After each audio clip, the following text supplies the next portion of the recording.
Então, gente, boa noite. Eu sou Silvana Vieira, da Agência Lar. Estou aqui com o doutor Juliano Silveira, médico geriatra, paliativista, um excelente profissional que tem um atendimento muito peculiar, né?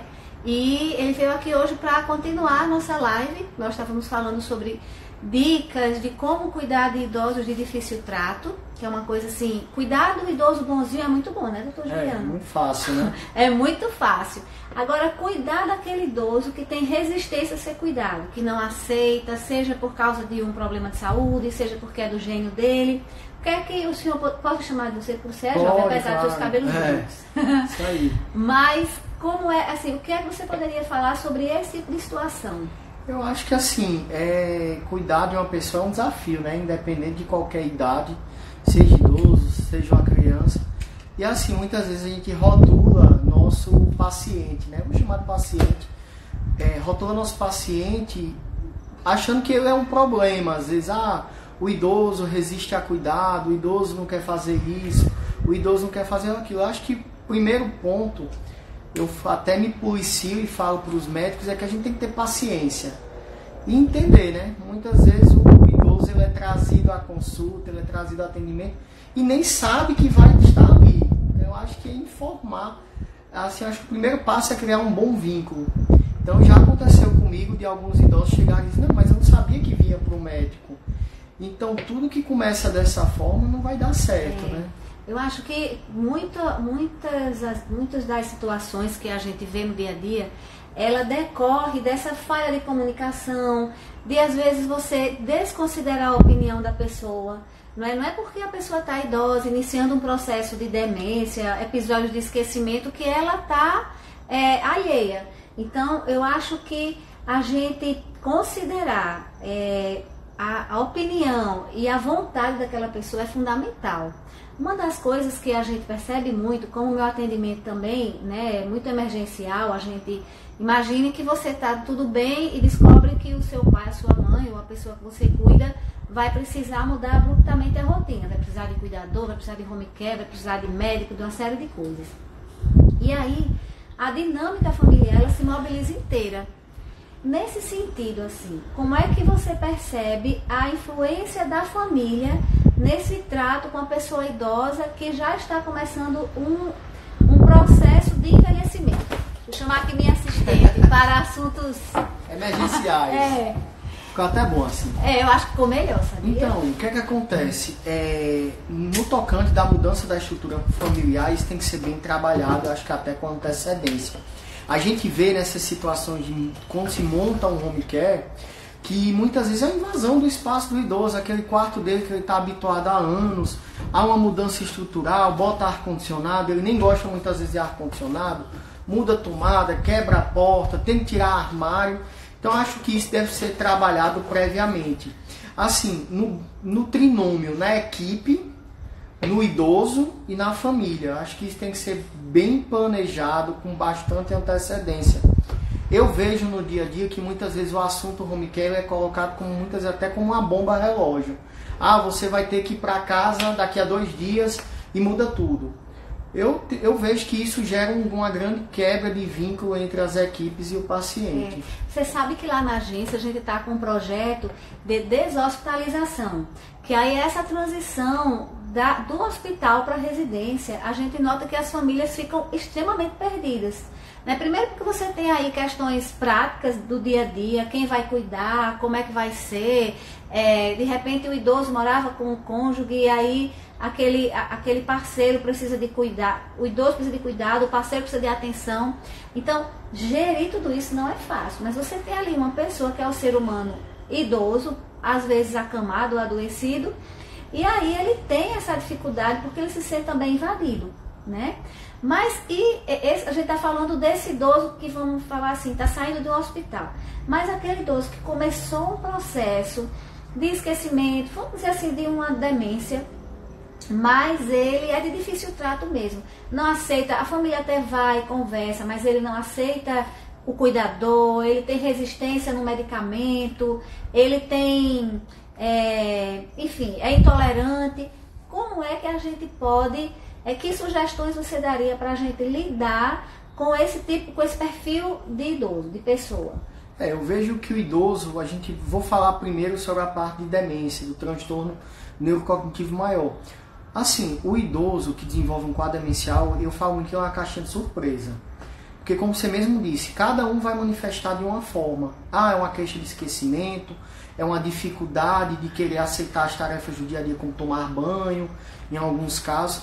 Primeiro ponto é que tem que ser uma abordagem multiprofissional e interdisciplinar, ou seja, vários profissionais das diversas áreas atuando, seja a sua área que é a psicologia, seja a minha que é a medicina, seja a terapia ocupacional, enfermagem e as diversas áreas de nutrição, fisioterapia, educadores físicos que tem um papel muito importante. Então deve haver o quê? Uma equipe alinhada. Ninguém vai conseguir cuidar sozinho desse idoso, devido à complexidade de demandas dele, certo? Eu vejo que a gente tentar manejar isso de forma isolada vai gerar um desgaste, um desafio que não vai ter fim. No caso, eu vou puxar um pouquinho para a parte médica. A gente pode lançar mão primeiro de medidas não farmacológicas, certo? Sempre o médico deve começar. A gente atrela muito a medicina com remédio, né? E a gente tem que entender o quê? Que tem muita coisa que não é remédio. Então, você vai entrar no mundo daquele idoso, primeiro aprenda a entrar no mundo dele, entenda a rotina dele. Eu vejo muitos lares multigeracionais, ou seja, lares que têm jovens, adultos e idosos e querem moldar a vida do idoso para a nossa atualidade. Isso é muito complicado, isso é invasão de espaço mesmo. O que é que eu entendo? Que começar aos poucos, tentar adaptar uma rotina, tentar organizar uma rotina para aquele idoso, fazer a coisa paulatinamente, não querer fazer mudanças abruptas, certo? Na rotina dele, no ambiente domiciliar e tentar introduzindo as mudanças passo a passo. No âmbito da rotina, né? Passando a parte não farmacológica, de rotina, de criar assim, um diário, das atividades, a gente muitas vezes, quando o idoso ele tem um quadro demencial diagnosticado, a gente tem que lançar mão de fármacos. E a interação desse medicamento, ela também pode interferir no comportamento da pessoa, não é isso? Sim, sem dúvida. E muitas vezes a gente acha que dar uma overdose, às vezes um excesso de medicamento para o idoso ficar mais calmo, aquilo se torne benéfico. Não é. Certo? A gente vê que muitas vezes medicalizar demais, a gente tem um risco de polifarmácia, que é o uso concomitante de 4 ou 5 medicamentos a mais, a gente tem esse risco. E toda interação é uma caixinha de surpresa, né? Eu falo muito que às vezes a medicação, eu brinco, eu vou usar até a live para divulgar essa máxima minha, que eu brinco muito no sentido de que muitas vezes não é o médico que escolhe o medicamento, mas o medicamento que escolhe o paciente. Que, ou seja, às vezes uma medicação que eu utilizo para um paciente dá super certo, mas para o outro não dá tão certo. Então a gente tem que ter paciência, a gente tem que ter longitudinalidade, ou seja, está tendo reavaliações que aí aumenta a chance de acerto. E aí tem um assunto também de extrema importância, que é a automedicação. Eu vejo como muito comum, às vezes, você vê sei lá, numa família, até na minha família mesmo, né? Uma tia tá tomando uma medicação, tá tendo uma resposta, aí a irmã vê e quer tomar a medicação igual, achando que vai ter a mesma resposta, ou dá para outra pessoa. Então, essa coisa da automedicação é um perigo. Outro dado que eu acho também que é bem relevante é você saber procurar a orientação correta. Muitos dos encaminhamentos que a gente recebe para pessoas que precisam de cuidados, ele vem às vezes na emergência, ou do pneumo por conta de broncoaspiração, enfim, ou do ortopedista, exato, ortopedista, reumato, pneumo, ortopedista e cardiologista. Mas eu vejo como fundamental a intervenção e o acompanhamento de um geriatra, que é o médico que vai compreender todas essas questões que estão relacionadas ao envelhecimento. Então, a primeira coisa que eu faço é quem é o geriatra que está acompanhando você. O que é que você diria sobre isso? Sobre a importância do geriatra no acompanhamento dessas pessoas e quando é que a gente deve começar a buscar esse profissional e a importância dele na coordenação desse envelhecimento. Eu falo muito que assim, envelhecer é um desafio, né? Um desafio super difícil, porque a gente está exposto no dia a dia a vários fatores de risco, seja doenças, seja outras condições. O geriatra ele tem um papel de reconhecer os pontos fracos dos idosos, dos indivíduos. Eu falo idosos, mas assim, a gente muitas vezes está tendo uma procura cada vez mais cedo pelo geriatra. Eu já frequento o geriatra eu tenho 44, frequento desde os 39, viu? Eu sou muito feliz. A geriatria, a gente atua muito na parte das fragilidades do idoso. A gente já falou de duas aqui, que é os quadros demenciais, os transtornos neurocognitivos e a polifarmácia. O olhar do geriatra, ele vai buscar onde está dando errado aquele processo de envelhecimento. Por que esse indivíduo ele não está seguindo, teoricamente, um padrão, que é o padrão, digamos assim. A gente fala que existe o frágil e o robusto e o meio termo, que é a maior parte da população. Por que esse indivíduo não está seguindo esse padrão de meio termo? Robustos são exceções. Temos idosos robustos aí de 80, 90 anos que dirigem, nadam, viajam, fazem tudo. Mas a gente vê também a presença de muitos idosos frágeis. O olhar do geriatra é olhar para isso. E assim, o geriatra ele não acaba que ele não interage só com o paciente. Ele vai tendo uma interação maior, principalmente no âmbito de família, de entender a sistemática do dia a dia daquele idoso, aspectos ambientais, onde mora, com quem mora, quem é que vai cuidar. É bem interessante. Muitas vezes a gente passa uma medicação e a nossa preocupação é como é que ele vai tomar esse remédio, não é nem pelo primeiro efeito da medicação. Então eu vejo que o geriatra ele é um aliado às demais equipes, certo? Ele vai ter um papel importante com as demais equipes dos profissionais que já foram citados. E às vezes eu vejo que assim, o paciente, a demanda inicial dele foi por uma questão respiratória. Mas que se não tiver o olhar do médico geriatra para fazer a articulação e a gestão desse cuidado, a coisa pode se complicar e ficar mais difícil.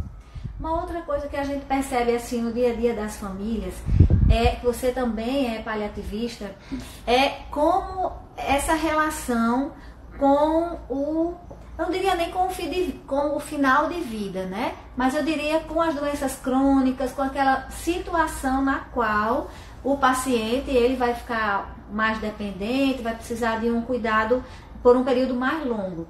Como é que entraria aí, além de geriatra, o paliativista? O que é essa nova área da medicina? Como é nova não, né? Mas essa área que agora está ficando mais em ênfase, alguns denominam até como cuidados de conforto, não é isso? Isso. Então, como é que você poderia descrever um pouco essa sua especialização também? Assim, eu falo que o cuidados paliativos realmente ele não é novo. É o resgate, é o bom cuidado. Porque tem a ver com a medicina de família, aquele médico que acompanhava. Isso. O cuidados paliativos, o principal objetivo é alívio de sofrimento. Uhum. Eu mando até um recado para os colegas médicos, para os estudantes das diversas áreas, que assim, a gente é muitas vezes ensinado a curar, certo? E assim, a gente fica buscando esse dogma, cura acima de tudo. Mas assim, o processo de envelhecimento e o conjunto de comorbidades, muitas vezes não é viável a cura do indivíduo. Aí a gente tem que buscar o principal pilar, que é o conforto. O cuidados paliativos, ele busca o quê? Dar qualidade de vida, aliviar sintomas para o paciente e para a família.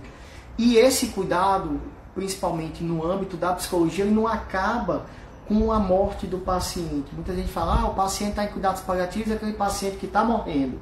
Não, nem sempre. E quando vem a morrer um paciente em fase final de vida, que é popularmente conhecido em terminalidade, a família ela vai carregar um fardo pesado com o luto. Então assim, o cuidados paliativos ele começa com o objetivo de aliviar sofrimento, seja no âmbito físico, espiritual, social. Às vezes eu vou trazer já um exemplo, até coisas simples eu já tive de pedido de alívio de sofrimento, tipo, eu quero ver meu cachorro. Então isso é cuidados paliativos. Eu quero ouvir minha música. Eu quero tomar um picolé de limão. Então assim, paliar é isso. E como eu disse, não é só para o paciente, mas para a família também. Existe também questões do âmbito legal, questões de preparação para todo aquele contexto familiar que está envolvido, né? O paciente não é um ser isolado, ele tem toda uma dinâmica de relações que estão ali estabelecidas e que tem a ver com aquela fase de vida que ele está vivendo. E eu lembrei agora de uma paciente que eu atendi outro dia, E a gente foi contratada para começar um serviço de gerência domiciliar e posteriormente começar com os cuidadores. E a senhorinha chegou para mim e disse: minha filha, eu sei que eu estou ficando doida mesmo, esse tal de Alzheimer. Aí eu queria falar com você o seguinte, que as minhas filhas não aceitam. Eu queria lhe explicar como é que eu quero morrer. Aí ela foi no guarda-roupa dela: olha, eu vou botar a roupa que eu quero usar, eu quero meu texto desse jeito, eu vou deitar aqui, você vai tirar uma foto e vai mostrar para as minhas filhas, porque quando eu morrer eu quero ficar desse jeito. Só me restou dizer, claro, com certeza, e assim eu fiz. Mas eu fiquei pensando depois, quanta maturidade, né? Assim, e quanta fé na vida para ela preparar essa partida. É verdade, assim, isso daí você resumiu que é a DAV, né? A Diretivas Antecipadas de Vida, né? Tem que ter uma maturidade muito grande, porque assim, ninguém fala em morte, né? Eu estava lembrando do livro de uma grande médica paliativista, que é Ana Cláudia Quintana Arantes, acho que eu sei qual ela é é geriatra, que a morte é um dia que vale a pena ser vivido, uma coisa do tipo. E ela fala que quando ela falava sobre morte nas rodas de conversa, o pessoal evadia, corria. Então assim, a gente tem que entender que todo mundo é finito, né? Seja de causas previsíveis, seja de causas imprevisíveis. E tocar no tema tem que ser falado. A gente vê, vou aproveitar até a ferramenta no Instagram, tudo é muito alegre, tudo é muito bonito, tudo é prato bonito, é viagem bonita, é roupa bonita. Mas assim, a gente tem que também aprender a falar um pouco sobre a tristeza e sobre a morte. Até porque a morte é um processo inevitável, digamos. Exato. Até tocando nesse assunto, a gente vai ter, agora vamos começar a partir de março, junto com a ANCP, que é a Academia Nacional de Cuidados Paliativos, uma série de cafés integrativo-paliativos. E a função é justamente falar sobre esse tema, desmistificar muitas situações. O tema vai ser sobre diretrizes antecipadas da vontade. A gente vai estar com o Dr. Jean Carlos, que é do CFM, do CRM, e com Tertus Rabelo, que é advogado, e Cibele, do Núcleo de Estudos do Luto, da UFRN. A gente vai ser dia 11 de março, 19h30, no Auditório Titro Business. A gente já está divulgando isso nas redes. A entrada é gratuita, mas você tem que se inscrever. E a ideia é, o doutor Juliano também vai participar num dos cafés de abril. A ideia é que a gente possa discutir o tema, falar sobre os aspectos envolvidos nos cuidados paliativos, na vida e na morte também, né? E, Juliano, assim, o que é que você poderia dizer, assim, já dado o correr da hora, que dicas ou que mensagem você gostaria de deixar aqui para essas famílias que estão se deparando com essa situação de limitação? É quando eu costumo dizer que nós, filhos, viramos os pais, e isso não é fácil, né? Porque você tem toda uma representação daquelas figuras que antes, imagine só, que antes ordenavam e comandavam tudo e agora eles estão numa condição de passividade. Hoje foi interessante, minha mãe, ela tem 81 anos, mas ela vai fazer amanhã, aliás, mas ela costura ainda, ela caminha, ela tem suas atividades, meu pai também, só que ela está com dificuldade, ela fez uma cirurgia de varizes, enfim. Para resumir a história, ela disse que voltou a andar, ela caiu, voltou a andar, e disse que estava se arrastando, segurando nas paredes. Aí eu disse: mãe, por que você não usa uma bengala para lhe auxiliar? Olha, a expressão de assombro que ela fez para mim foi: bengala? Deus me livre. Eu disse: oxe. Aí vamos dizer, tá ali a Albertina de bengala se arrastando. Eu disse: é melhor dizer a Albertina de bengala se arrastando ou se arrastando, segurando as paredes, né? Então, assim, não é fácil para nós que somos filhos, não é fácil para eles que são pais. Mas o que você poderia falar sobre essa fase de vida, sobre essa experiência que você tem, que você é muito humano, extremamente próximo dos seus pacientes? O que é que você poderia deixar de recado aqui pra gente? Eu falo assim, é um desafio, parece até clichê, mas é um desafio. É individual, ou seja, não posso rotular uma receita de bolo. Isso. É necessário compreensão, certo? Do processo, ou seja, não se resolve do dia para a noite. É necessário tempo. E eu acho que o que eu vejo é necessário principalmente respeito, assim, entender como é que é aquele indivíduo, a gente traçar a história dele e seguir dos valores que ele escreveu na vida. Ou seja, como eu sempre digo, não há uma fórmula mágica, assim, não há uma varinha de condão que você chega, vou mudar a situação do dia para a noite. Não, é um processo e assim, é de aprendizado para as partes. O que nos deixa feliz que cuidar, a priori, parece uma tarefa difícil, não é? A família, o cuidador, ele quando se envolve, ele acha que não vai dar conta. E eu trago que o tempo é um mestre, porque há estudos que mostram, provados mesmo, ciência, que o tempo vai dar segurança e vai trazer curva de aprendizado no cuidado. É o que a gente vê, né, Silvana? No seu dia a dia, eu vejo no meu que cuidadores de anos, eles já tiram de letra, né? Aquele cuidador de primeira viagem, que nem o pai de primeira viagem, a mãe, ele sofre bastante. Dá até para fazer um pouquinho essa analogia. A primeira viagem é difícil, mas o tempo ele vai trazer segurança. E ainda tem um agravante aí nos cuidados com o familiar, porque tem um vínculo afetivo. Uma coisa é você ter ali um cuidador, uma pessoa que é técnica naquilo ali, né, que aprendeu para ser aquilo ali, que por mais que goste do paciente, que tem o afeto, mas ele não tem um vínculo afetivo, que aí é diferente do vínculo familiar. Então é importante você entender o seu limite, buscar as redes de apoio, e rede de apoio pode ser um irmão, uma pessoa da família, um grupo de ajuda, entender aquele quadro, e isso o seu médico geriatra, ou o médico geriatra do seu parente vai poder auxiliar muito nessas questões. Bom, eu encerro por aqui. Eu acho que é um assunto muito extenso. O doutor Juliano tem assim muita coisa a falar, muitas experiências, e enfim, é um trabalho muito bonito, tanto no consultório, que aí temos pacientes em comuns, quanto no Valfredo. E eu acho assim, quero lhe parabenizar pelo trabalho que você desenvolve, dizer que eu sou uma admiradora também, e que fico à disposição, a agência lá, o grupo lá. A gente está sempre fazendo eventos, ações, e fica o convite para próximas lives. Em breve teremos mais ações para falar de mais assuntos, e com certeza o doutor Juliano estará aqui conosco também. Eu queria agradecer o convite, certo? Realmente assim, há uma grande parceria entre nós profissionais, a Clínica Vivate, com a agência lá, e nosso trabalho de formiguinha também no Cuidados Paliativos, que você é uma grande incentivadora e um vanguardista, posso dizer também aqui do RN, nesse trabalho.